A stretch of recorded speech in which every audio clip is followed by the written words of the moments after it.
everyone. I'm going to formally introduce myself and get us started tonight. My name is Catherine Pizzella, and I serve Delta Upsilon International Headquarters as the Senior Director for Chapter Development. Really excited to be here tonight with you to talk about our judicial processes. Not one of the most exciting topics in all of fraternity life, but super important to keeping our chapters and the fraternity running smoothly. So I appreciate the time that you're taking tonight to be with us, and love seeing so many of my liaison chapters represented. Big shout out to Mizzou, who has a big showing today. I think you might have like at least half of your judicial board here. So love to see that. Thanks for being with us. We're going to go ahead and get started. So a couple of reminders and like ground rule things as we get started here. I'm going to ask you to keep your camera on if possible. We are going to have some interactive pieces. You can come off mute, answer my questions. We are going to have some questions answered in the chat. We're going to have some polls throughout. So this is supposed to be a really interactive workshop and not just a presentation. So hopefully you get to engage with the content and you can learn a lot tonight. I will ask you to stay muted when I'm speaking until I ask a question, just so that we can eliminate some background noise and everybody can hear. I want to start out by going through some of the learning objectives for our session today. So this is part 1 of 2. Part 2 is next week at 8 p.m. Eastern, so same time, different link. But tonight, what we're going to go through is to define the term self-governance, to define the term accountability, talk about where our judicial process resources are located so that you can access them after this training. We're going to talk about who is on the judicial board and what sort of behaviors and characteristics really make up our ideal judicial board members. We're going to talk about how cases get to judicial boards and what types of incidents should be reported to headquarters. Additionally, we're going to identify the scope of an investigation according to our guidance. We're going to talk about the difference between credible and incredible evidence.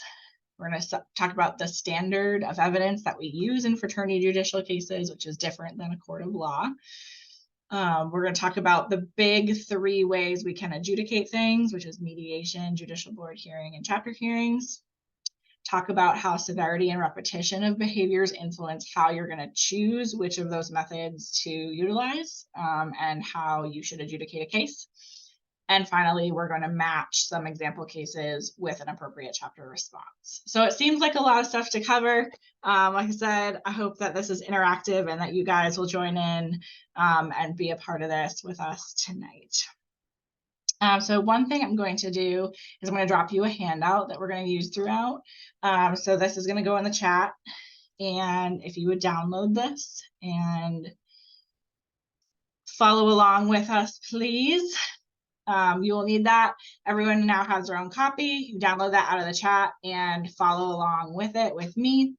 And you'll be able to mark that up, use bold, highlight, underline, type some notes in there, and that is for you. So that is kind of your takeaway, as well as this being recorded and you being able to come back and review the content of the video. You will have that guide to kind of follow along with and dump your notes in there. All right. So now that we're familiar with one another and we understand the roadmap of what we're doing, let's get into it. So I want you to think for a second about what it means to be a member of Delta Upsilon, right? Like, what does that mean? What does it mean to be a brother? What does it mean to be a member of this fraternity? I'm not going to ask you to answer that out loud, but just like think about that in your head for a second. Like, how would you describe that to the outside world? How do you describe it in recruitment?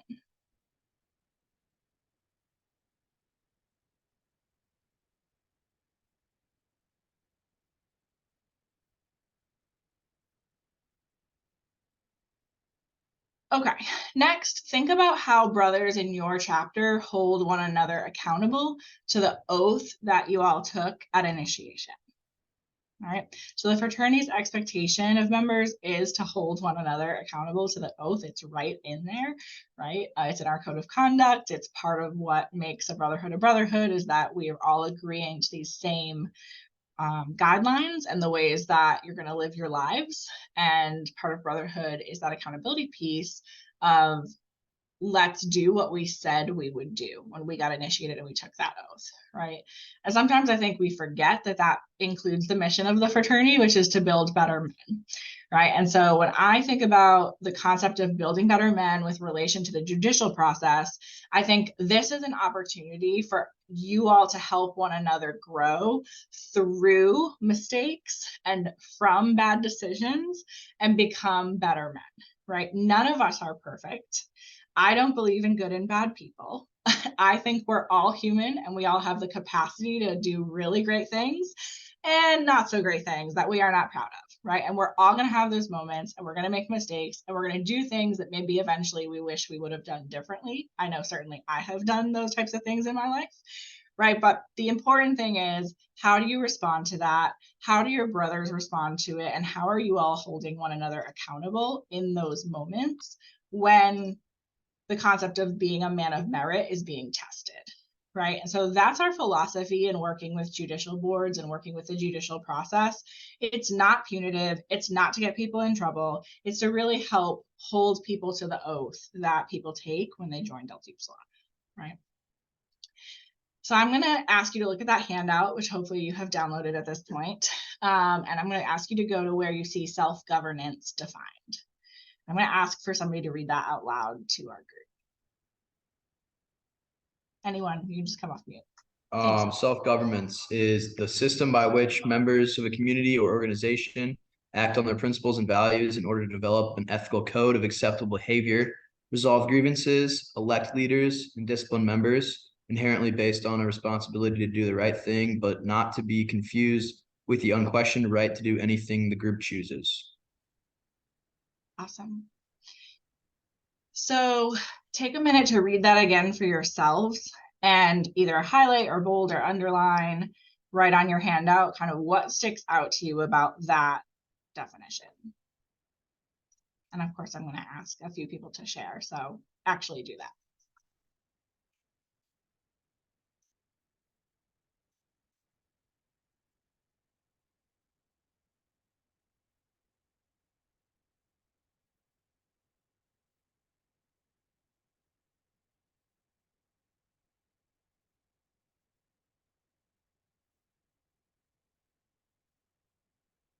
All right, as you finish up there, what are some of the things that stand out to you about that definition?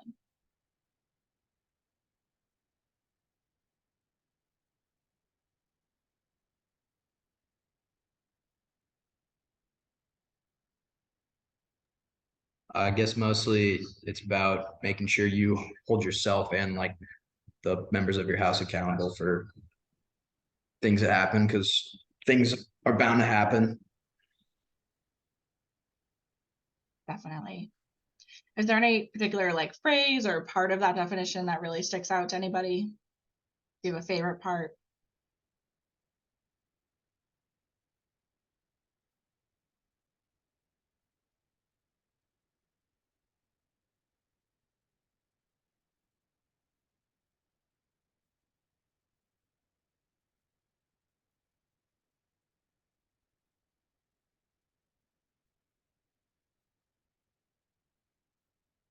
What's notable about it?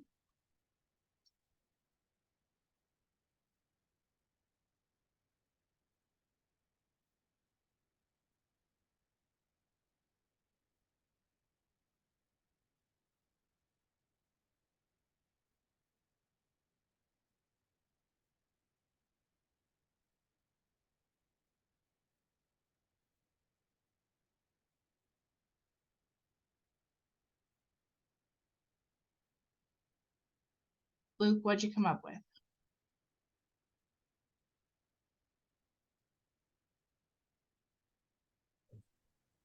Probably disciplined members inherently based on responsibility, because I feel like it's a really good thing to hold your brothers accountable for what they're responsible for. Mm-hmm. I like the part at the end that says that it's inherently based on the responsibility to do the right thing, not anything the group chooses, right? It's not just whatever you guys want, right? we have agreed upon this collective code of acceptable behavior, and that's what we're holding people accountable to, right? The judicial board doesn't get to like blow in the wind, and on Monday we think, okay, today we're going to enforce substance-free housing, and on Thursday it's like, no, today we're really going to go after people who haven't paid their dues, and we're going to not care about substance-free housing. It's like, or we're going to penalize anybody that doesn't wear jeans on Tuesdays, right? Like, you can't make up your own rules. We have a set of rules in the fraternity that you all have agreed to follow. And it's based on this responsibility to do the right thing in a given situation, not the unquestioned right to do anything you want, right? And so why is self-governance so important in fraternity life?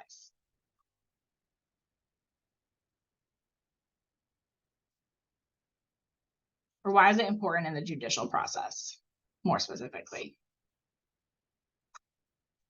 You just need accountability. You can't let everything just fly all the time. Why is it important that we self-govern as fraternity chapters?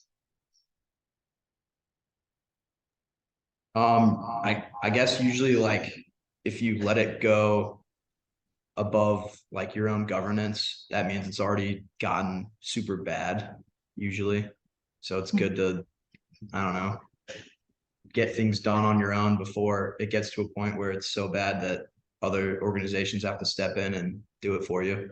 Absolutely. And that's exactly how I always explain it, right? If you, and you know the brothers better than anyone else, right? If you take care of your own business, no one else has to take care of your business, right? But if you don't take care of your own business, other people absolutely will, right? The international fraternity will, the university will, maybe local law enforcement will get involved, right?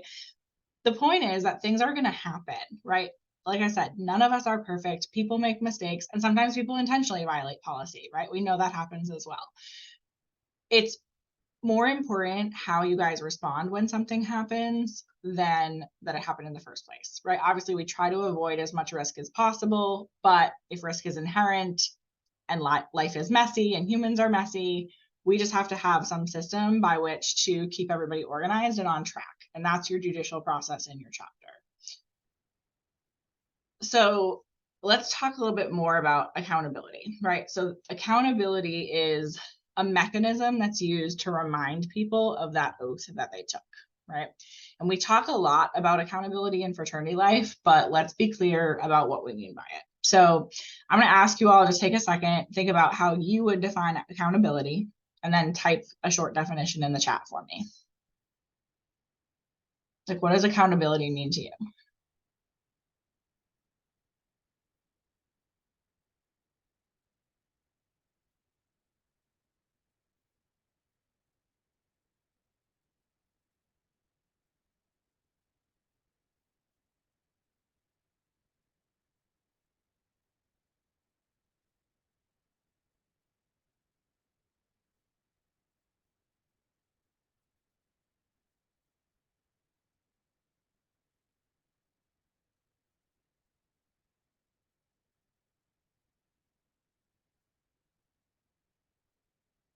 So put what accountability means to you right there in the chat. All right, taking responsibility when you make a mistake or do something wrong, having integrity and owning up to wrongdoings. Those are good starts. What else you got? Taking responsibility for your own actions and things you've done, owning up to your mistakes. Definitely. A couple more.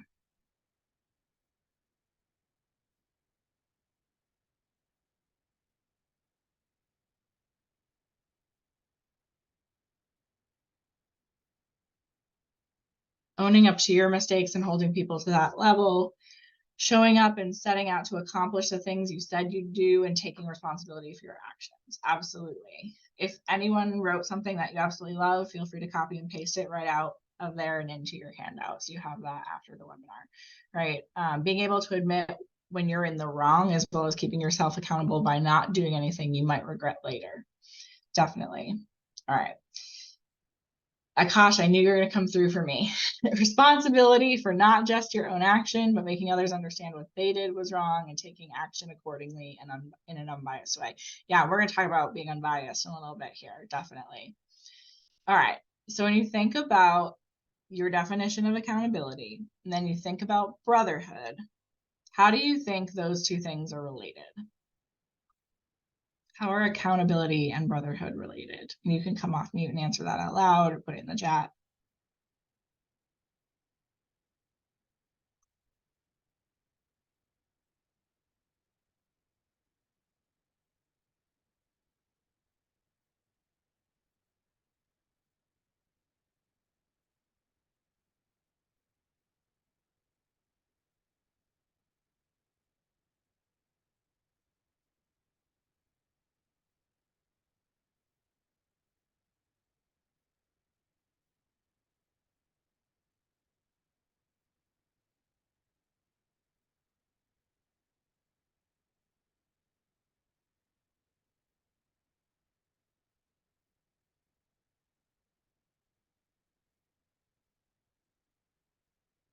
How are accountability and brotherhood related? Looking after each other and improving others around you, with you. Okay. Sometimes you have to take accountability and admit mistakes to be a good brother. I think that's a really good point. So you have a quote on your handout. That is one of the things that one of my sorority sisters once said to me, and this like blew my mind. Of course, she used the word sisterhood, but in our context today, we're going to use brotherhood, right? She said, brotherhood is friendship plus accountability, right? So like, what's the difference between maybe your friends from home, other friends you have at school, and your fraternity brothers, right?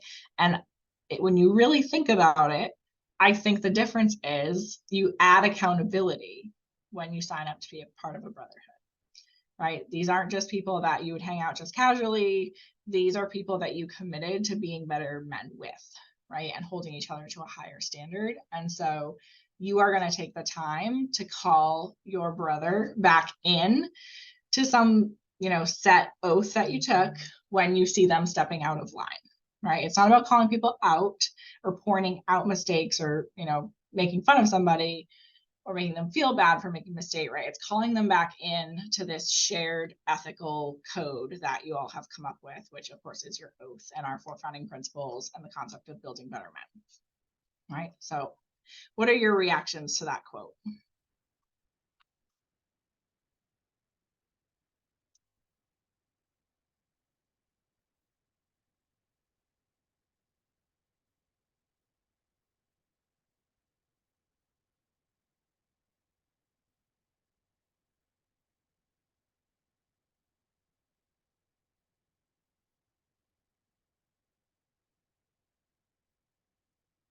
Do you agree?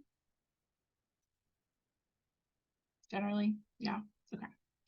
So why is accountability an important part of a healthy chapter culture?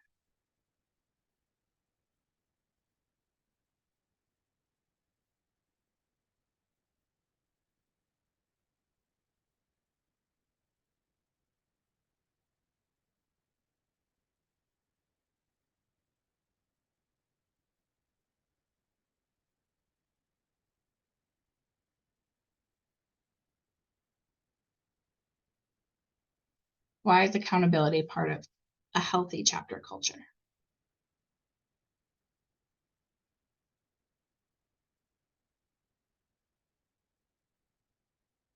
There's no accountability, the chapter will be reckless. You need to have rules in place. Absolutely. I used the word reckless earlier today in talking about a situation with a chapter.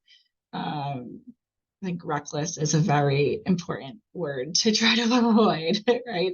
So Alex says it demonstrates there's a sense of maturity and sense of understanding that we're being held to a higher standard together. Absolutely. Definitely. All right. So before we get too far in, I said we would identify where some resources are, where you can access them after this training. So on the website, deltau.org, right? On the top right corner, there's a resources tab. Then there's a chapter resources subtab. Those of you who are vice presidents and advisors have probably already been to this page for one reason or another. If you're a J board member, maybe you've never been to that page. But all the resources there are organized by officer position. So the vice president for risk management has its own section. Vice president for risk management was formerly vice president loss prevention. That changed at LI this summer. So if you're getting confused, it's okay. Vice president for risk management is the new title. And under that heading, you're going to have all the J board resources. So there are template letters there.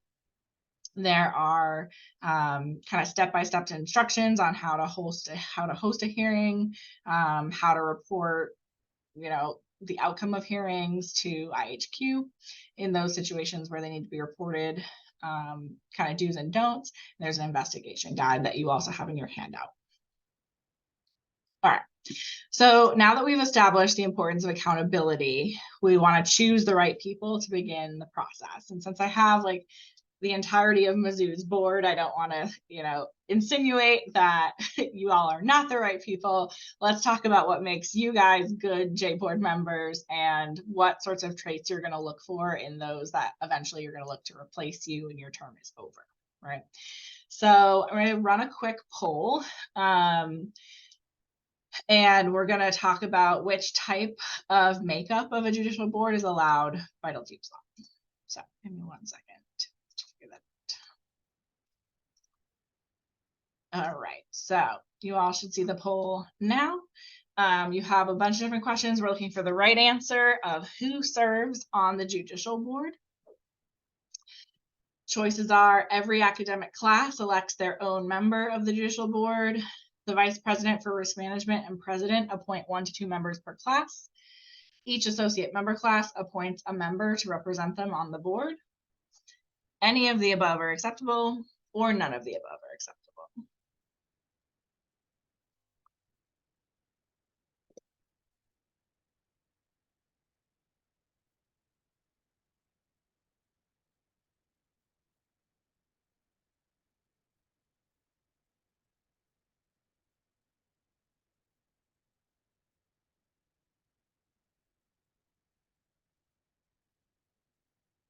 All right, I'm going to end this in 3, 2, 1. All right, and so it is telling me that at Mizzou, I would guess that the VP for risk management and president appoint 1 to 2 members per class. And I know, Ryan, you're from, Ryken, you're from Purdue, and Alex, you're from Quinnipiac. But the correct answer is actually any of the above are acceptable. So if Purdue or Quinnipiac is doing something different than that, that is okay. This is something that should be codified in the chapter's local bylaws. And so these are 3 examples of ways we could populate the J board that would be acceptable in Delta Upsilon. And you should follow the guidance that's in your own bylaws. But the important thing is you want to make sure that you do have representation from various classes and different age groups and kind of friend groups and kind of sub cliques within the chapter, just so it's a fair representation of your chapter. Right, if you consider the concept of a jury of your peers, you want to make sure that the group really does represent a good portion of the chapter. If the classes, whether it's academic class or associate member class, are electing their own representative, then they are elected and they don't need to be kind of confirmed by the chapter. I would recommend that if the vice president of recruitment, risk management, and or the president are appointing 1 to 2 members, that you then present the J board to the chapter for a vote, right? And I recommend that because obviously it gives the board more legitimacy when the chapter believes they've had a say in who is serving, right? So even if it's appointment process, then go have a chapter vote, just chapter-wide vote, just to rubber stamp and say, yes, we think this is a good J board for us for this semester or for this year. Any questions about that?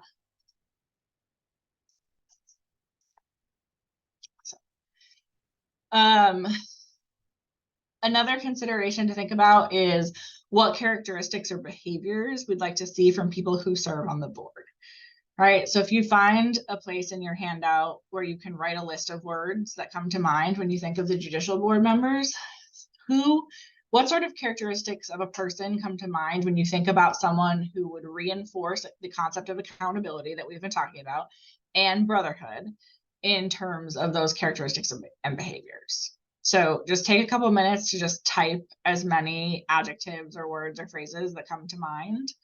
I'm just gonna give you like a minute to do this. And then once you've done that, I'm gonna have you put your top 3 in the chat.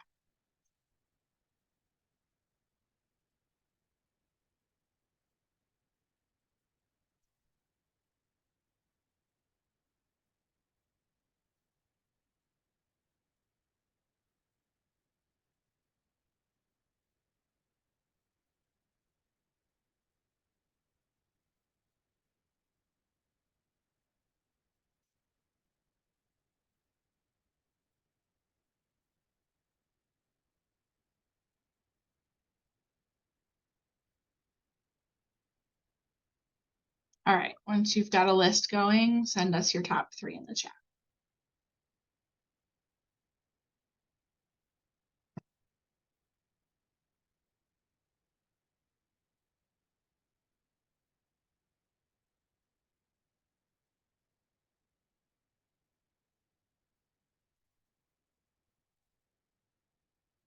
Responsible, reasonable, fair, and unbiased.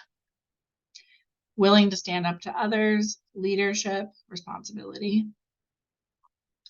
Unbiased, sensible, knowledgeable, mindful, little bit of kindness. So like sounds like a recipe, right? A little dash of kindness and a good decision maker. I like it. What else you got? Just, leader, intelligent.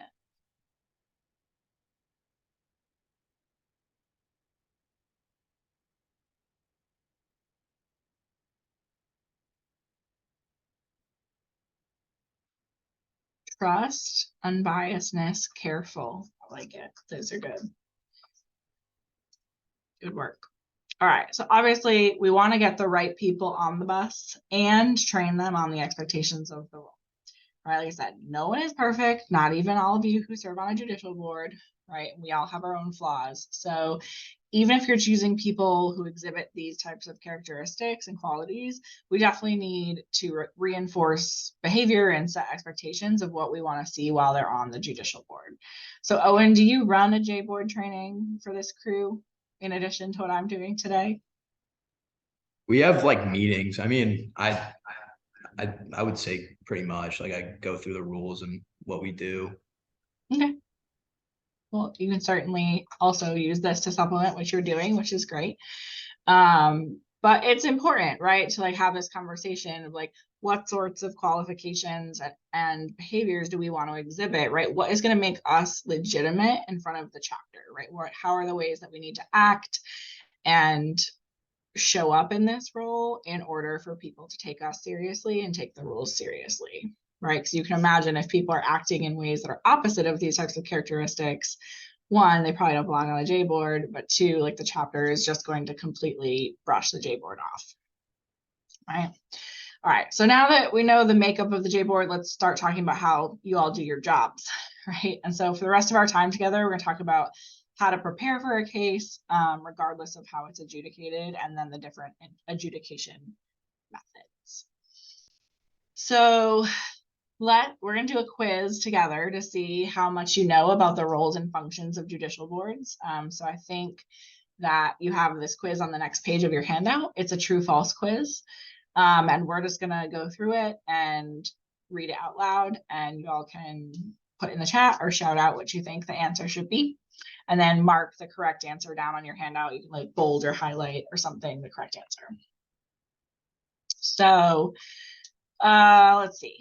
First one, true or false, chapter judicial board should meet weekly?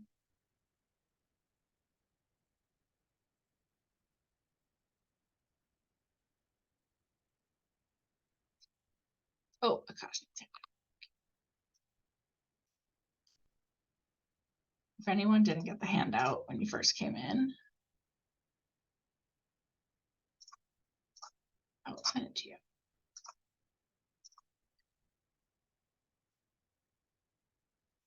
Okay, here you go. All right, everyone is saying true for judicial board should meet weekly. I would agree. We'll talk about why later. Next, chapter judicial boards do not have any additional responsibilities other than hearing cases.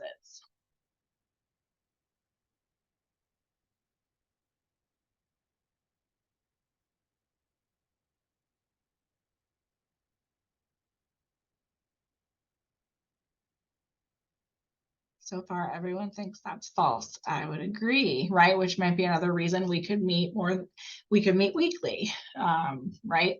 We have lots to do. It's not just when there's a case that we should get together.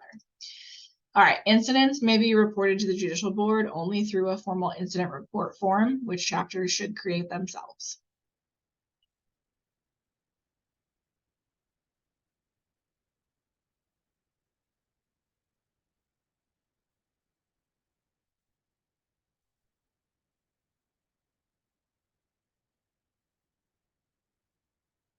I would also say false, right? So it's kind of like if you know about it, you need to adjudicate it, right? It doesn't matter how you know about it. You could see it on social media, you could see it in a group message, you could witness something in real life, right? If you're on the judicial board and you see it, you've got to deal with it, right? All right, so it can come to you through a form, and you can have a form if you want to use one internally in your chapter, and people can make reports, but if you find out through other means, you do have to deal with it. All right, the next one is all chapter and member incidents should be reported through the incident reporting form on deltau.org.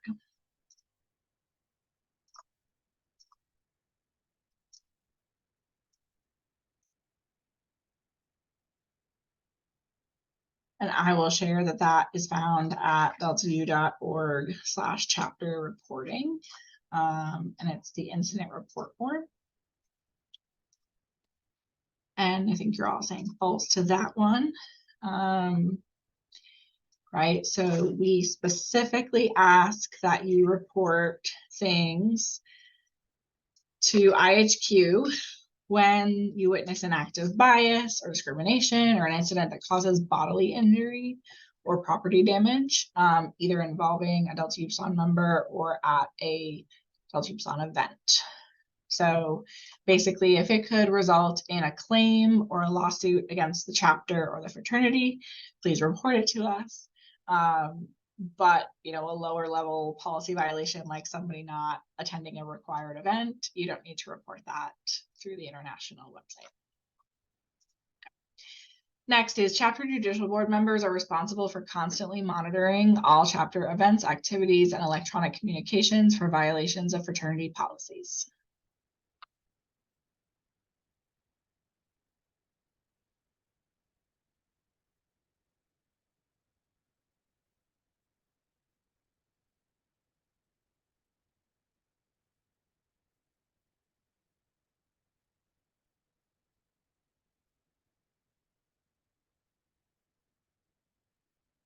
You think true or false?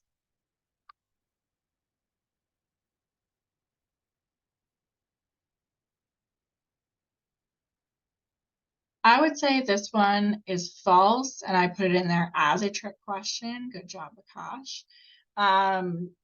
Basically, the point is there's a balance between what I said earlier of if you know about something, you have the responsibility of dealing with it, and you just constantly being the monitoring police that is like out there on alert all the time, right? I don't expect that when you guys have a social event, for example, that the judicial board always serves as sober monitors, right? Like you're also a member of the chapter. You can go and enjoy the event like anyone else. You probably will serve as a sober monitor on a rotation schedule like everyone else, and you'll have your time, but you'll also have your time where you are not on that night, right? And so if you see something, you should probably refer it to a sober monitor, but I don't expect you to go on like people's individual social media accounts and be like hunting for things to get them in trouble for, right? So that's what I kind of meant by this question is like, sure, if you find out about something, deal with it, but I don't expect you to be like constantly investigating your brothers and trying to find things to call them into J board for. So it's kind of a trick question. All right, judicial board members should be role models for member behavior in all their actions, words, and deeds.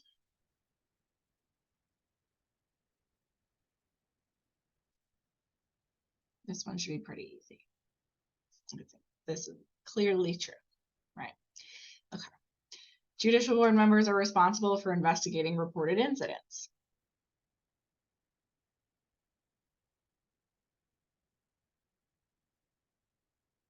Also true. Great job.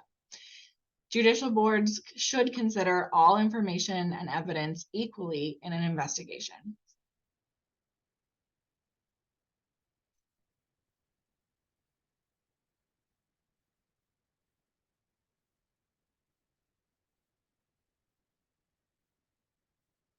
This is kind of another trick question. So I would say false on this one, right? And so when we think about considering evidence or information that we get when we do an investigation, not all information has the same credibility, right? Different people who are engaged in the situation might have different motivations. Some people might have a really high motivation to lie, right?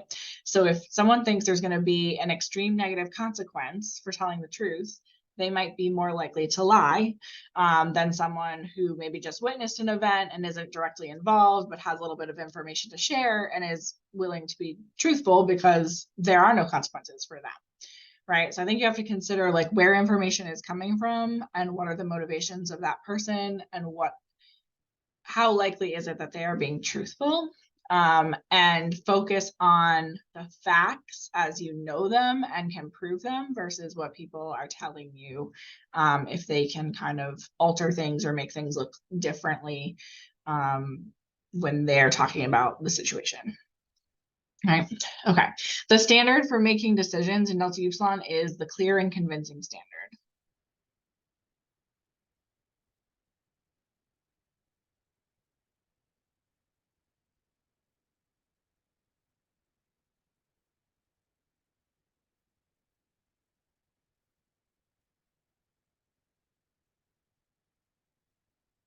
This one's actually false.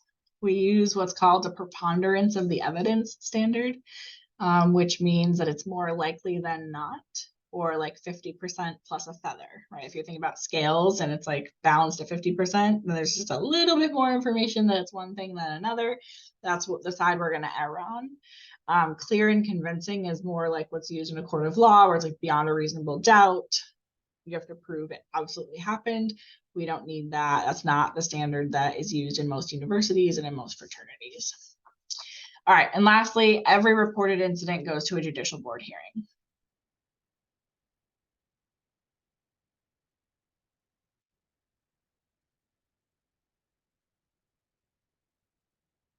That one is false as well, right? And you know that because we're going to talk about the different ways to adjudicate a case coming up here in a second. All right, so any questions about that content or some of the commentary I provided, anything that is unclear or that you disagree with?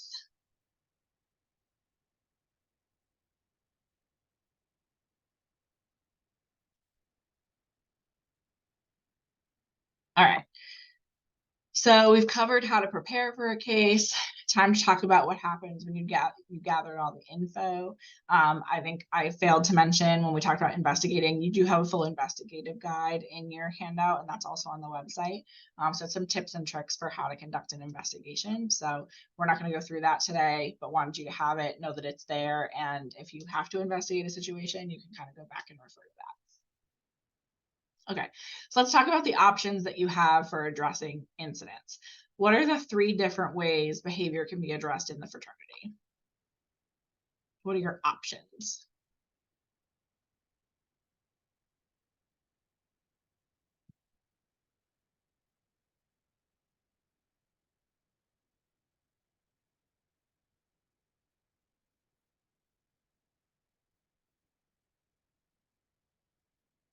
You got this right on the quiz, right? You said not every case goes to a J board hearing. So obviously J board hearing is one of the options. What are the other 2? Chapter hearing or mediation. That's right. Right. And so I think, especially since we call it the judicial board and it's the judicial board process, we tend to get stuck in this way of thinking that there's just J-board hearings, right? But not all behaviors lead to a formal meeting, right? Mediation can happen prior to a formal meeting where it's just a little bit less formal of a conversation, more like a check-in. Like I said, calling people back in on what you all have agreed to, reminding them of rules and policies, and kind of giving them like a friendly warning that like what they did step out of bounds, but doesn't need like a formal sit down judicial board with all of you. All right, and then on the other side of that spectrum, some incidents are too severe and might require more significant outcomes, and that's when we would use a chapter hearing process instead of a judicial board hearing process. So let's like spend some time talking about the difference between those things and like test your knowledge on what you would do here. So if you scroll to the header, 3 accountability methods on your handout, I'm gonna ask someone to read each section. So starting with,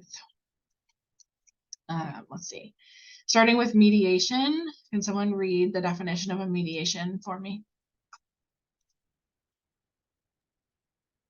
A mediation is a structured conversation between chapter leadership and a member or members to examine, process, and redirect behavior as well as review expectations. Okay, you read the next section. A mediation is commonly used when the judicial board chair has identified low risk factors, i.e. cleanliness of the house, minor inappropriate behavior, etc. A brother can voice a concern about another brother's minor behavior, can be anonymous, or typically first time an incident / complaint occurs that is low risk. An informal discussion, recommendation, and documents can be a meaningful way to help members change their behavior and avoid future harm. Absolutely. All right, who will read the judicial board hearing section for me?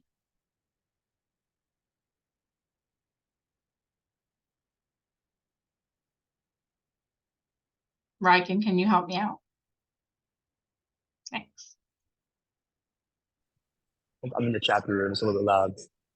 Okay. A judicial board hearing is a meeting between a member or members and the judicial board where formal charges are made. Each side presents information on a determination of responsibility, potentially with sanctions is made.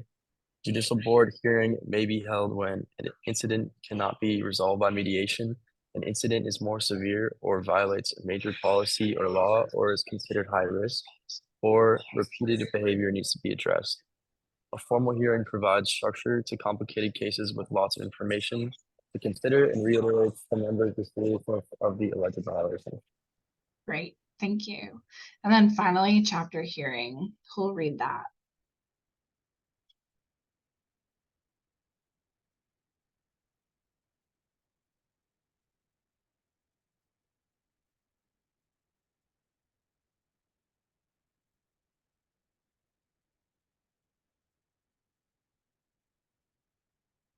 Luke, will you read that section?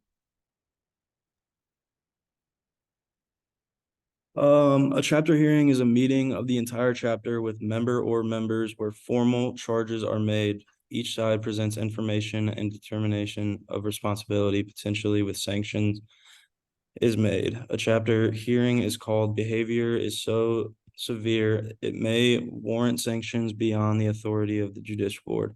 A member is being considered for suspension of membership beyond 3 months. A member is being considered for permanent expulsion for the chapter fraternity, or a member is considered for a potential fine of over $100 that is not already outlined in the chapter governing documents.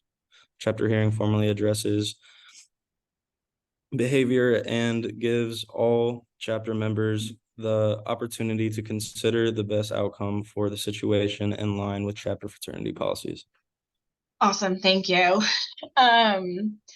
So what are some considerations you would make or take into account when deciding how to sort different types of cases? Like, how would you choose between those 3 options? Severity of case. Thank you, Akash. Okay. How else might you decide what's the best course of action here?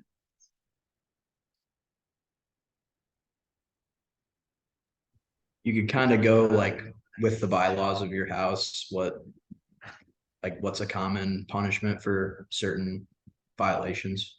Absolutely. Some of you might have like a matrix in your bylaws of like, if this happens, this is the automatic punishment, right? If you miss so many chapter meetings, you get this fine. If you don't show up for house cleanup, you end up having to do sober monitor duty, right? Like you might have these like set sanctions, and that might help you determine like, is this something we just talked to somebody about? Is something like the person in the vice president first management role just emails out to that person like, you did this, here's your consequence, or is this something we need to bring to like a formal hearing process? All right, so I have another poll.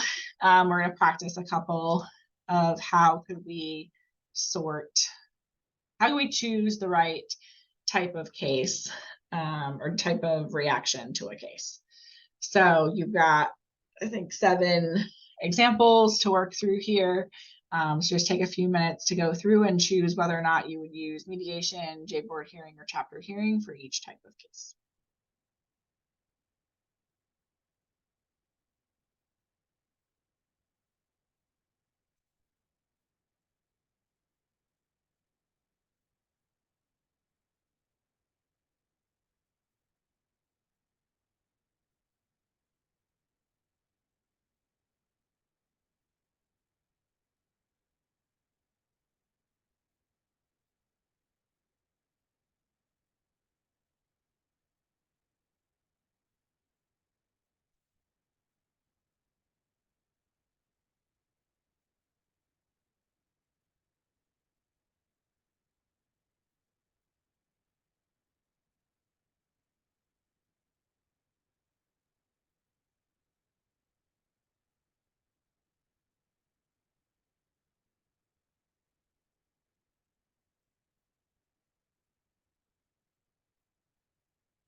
All right, almost everyone is done. I'll give you a couple minutes to finish up if you're not.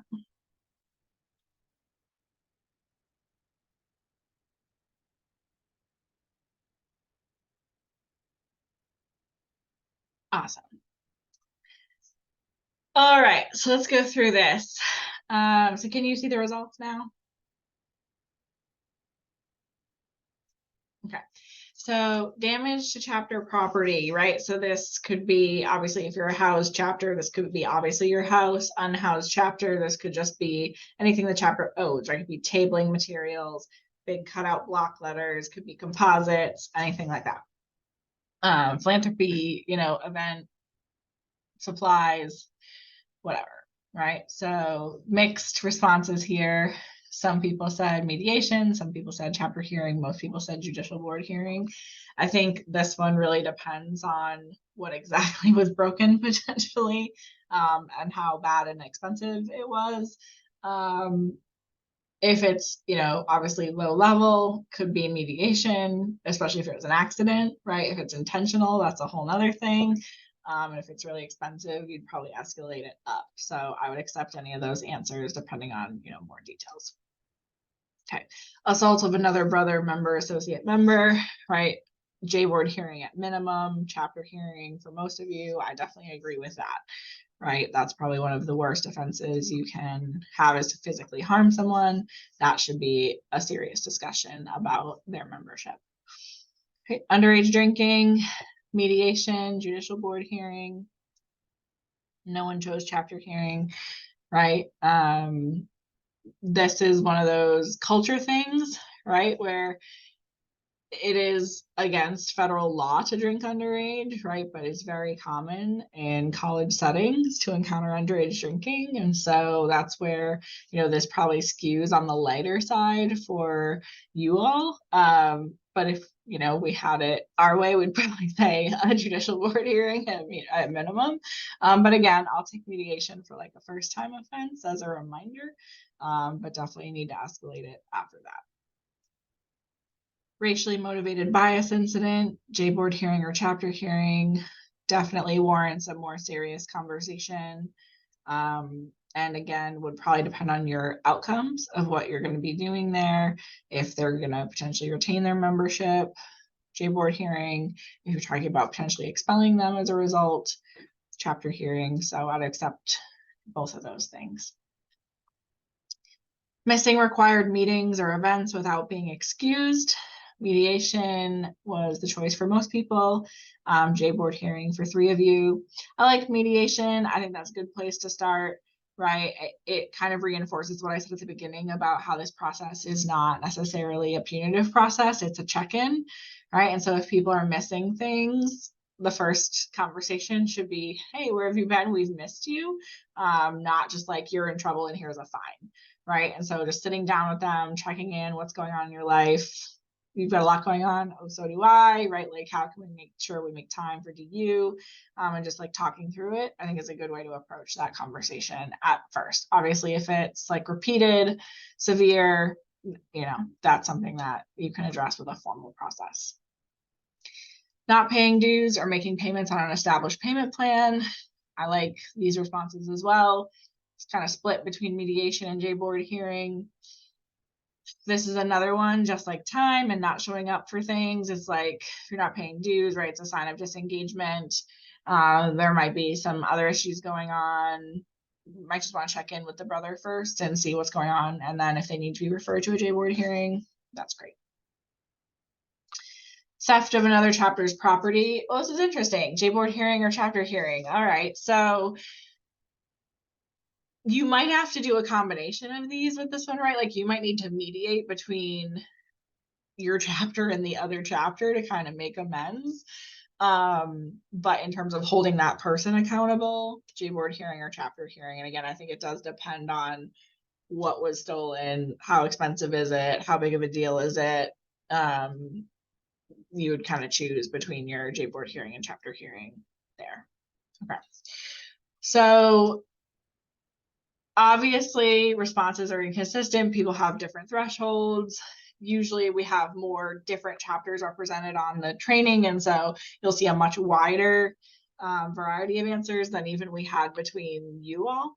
And that's because different chapters have different thresholds for types of behaviors, right? Different college campuses have different cultures, different chapters have different cultures. And so what is the norm at, Mizzou might not be the norm at Quinnipiac, Purdue, Culver Stockton, North Florida, etc. So as long as you're being consistent from case to case within your chapter and reasonably within these guidelines, right, for our fraternity, that's okay. The most important thing is that behavior is addressed and within reason. Like a sexual misconduct case should not be handled by mediation, right? Like that would not be a reasonable response to something that serious. And so if you need advice on kind of how to choose when you have a case, your advisors and IHQ staff can always help and consult on those cases. I think sometimes chapters are hesitant to talk to advisors or staff about conduct cases because you're worried about like, will this person get in more trouble because we're talking about it, right? Or like they can have additional consequences. And again, if you think back to that self-governance piece that we talked about at the beginning, if you're demonstrating that you're doing the right thing and you're holding people accountable, no one on the outside needs to get involved and hold people accountable, right? And so we truly are there to advise. Your advisors are there to advise. They're there to make sure that you follow your process correctly. They're not necessarily there to step in and say, well, this is what needs to happen, right? It's still up to you guys to determine the outcome. But advisors and your staff liaisons can always help guide you if you're having a hard time picking between like chapter hearing versus J-board hearing or something like that.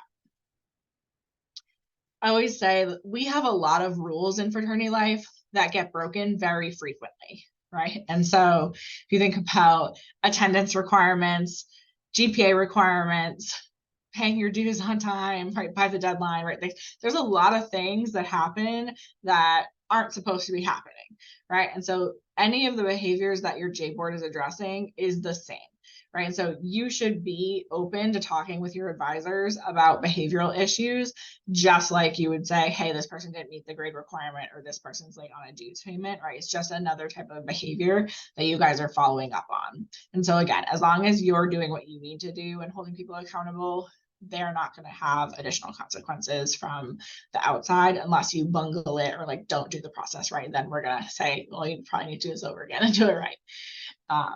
But that's the beauty of self-governance. All right, so maybe scroll to the next page, it has a graph on it.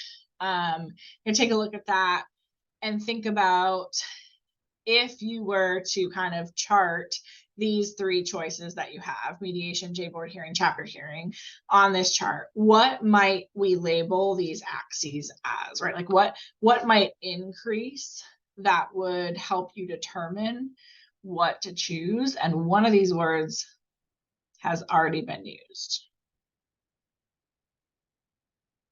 And I think Akash just put it in the chat. Yeah.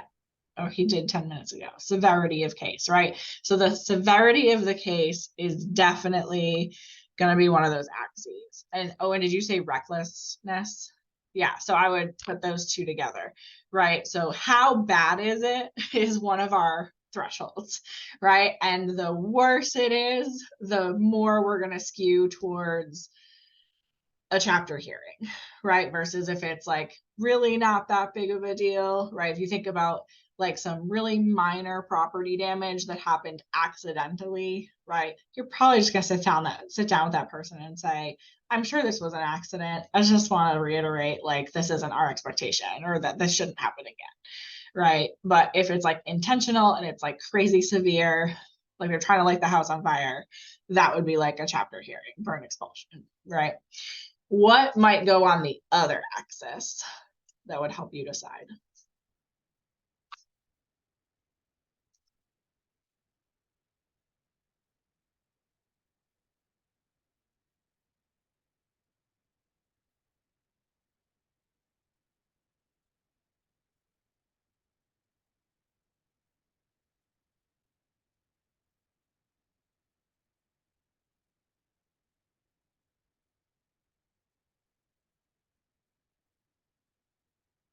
What do you think? What might escalate something to the next level?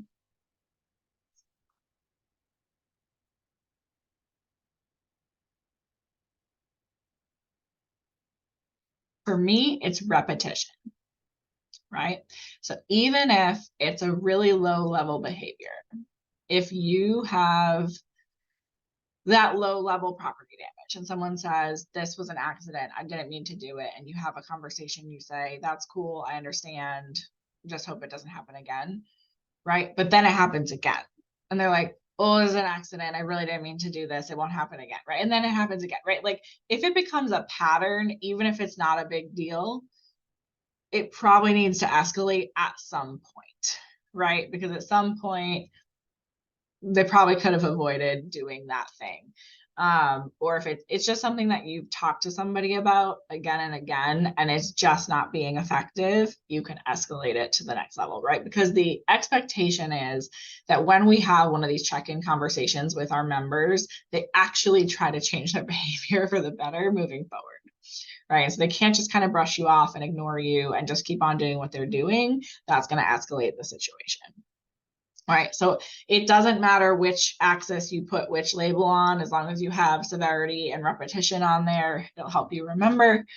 But obviously, the more severe and repetitive a situation is, the more likely you're going to need a formal method like a day board or a chapter hearing as opposed to a mediation.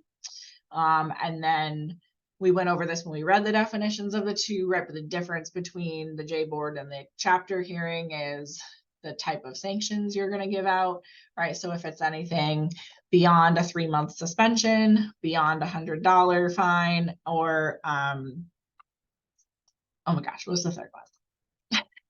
Just completely lost it. If they're being considered for permanent expulsion, right? That's going to go to a chapter hearing, versus the same situation could have a J board hearing if the consequences are going to be lower than that. All right. Do you have any questions about how to choose the right type of accountability method for what type of case?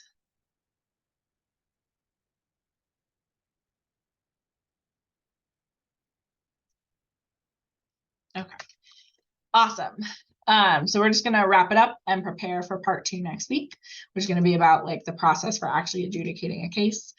So, couple people either shout out or put in the chat, what are your biggest takeaways from part 1? Or what are you gonna start doing or stop doing as a result of the conversation today?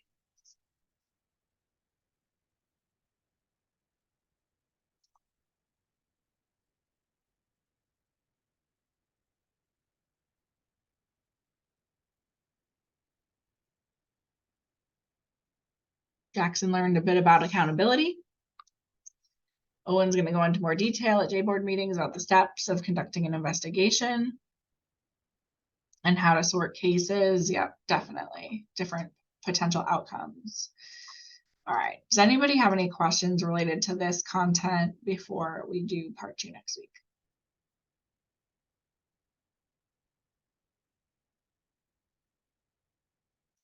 Okay, I'm going to put the post test in the chat if you wouldn't mind filling that out. It's the same one you took at the beginning. It just tests kind of how much you grew and expanded your knowledge during the last hour.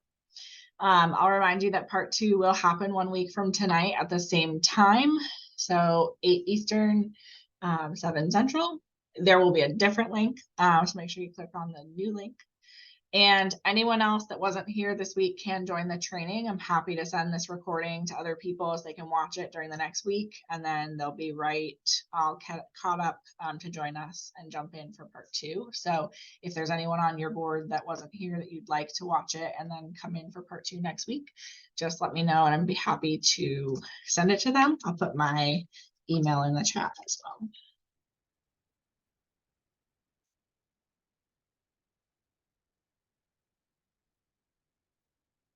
If you have any questions, feel free to stay after. I can answer one-on-one questions. And if not, as long as you've pasted out that post test link and you're taking that, you're free to go. Definitely appreciate you coming and hope to see you next week.